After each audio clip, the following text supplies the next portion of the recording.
Hello, hello, hello, hello, hello, hello. Hello, hello, hello, hello, hello, hello. Sem ženska in rabim kaj več od obljub in daj skozi prste pogledam, a se je nabralo preveč za nazaj, yeah.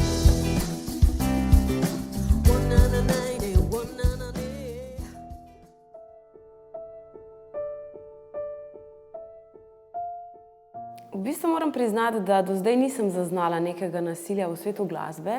Mogoče sem tu in tam kakšno stvar slišala, ampak ne moreš niti verjeti, če temu res tako. Tako da se mi zdi, da v Sloveniji smo vseeno kar dosti varni, smo ena taka varna država, dosti osveščena in sploh se mi zdi, da glasbeniki smo bolj čiste duše, no. Ste kdaj morda sami doživeli nasilje? Lahko rečem, da sem bila tudi v osnovni šoli v bistvu dosti psihično ustrahovana v nekem obdobju, verjetno zaradi tega, ker sem bila drugačna, ker sem se izpostavljala z umetnostjo, in nekateri pač to niso mogli dobro sprejeti. Se mi je pa tudi zgodilo enkrat, da sem bila fizično,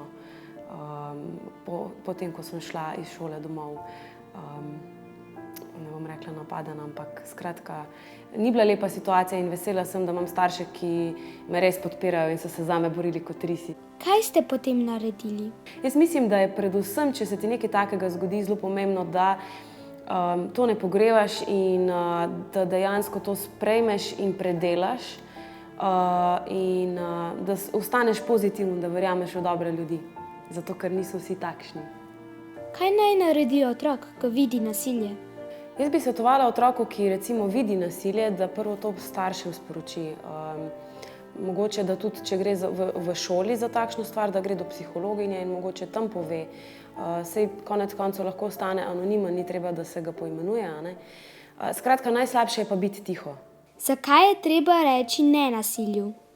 Nasilju je potrebno reči ne, zato ker to ni prav, zato ker to ni prava pot v življenju. Treba se je podpirati en drugega, treba biti dober do en drugega in vsaka stvar, ki ima tukaj nek pridih negativizma, ne spada zraven. To ni naravno in ni prav.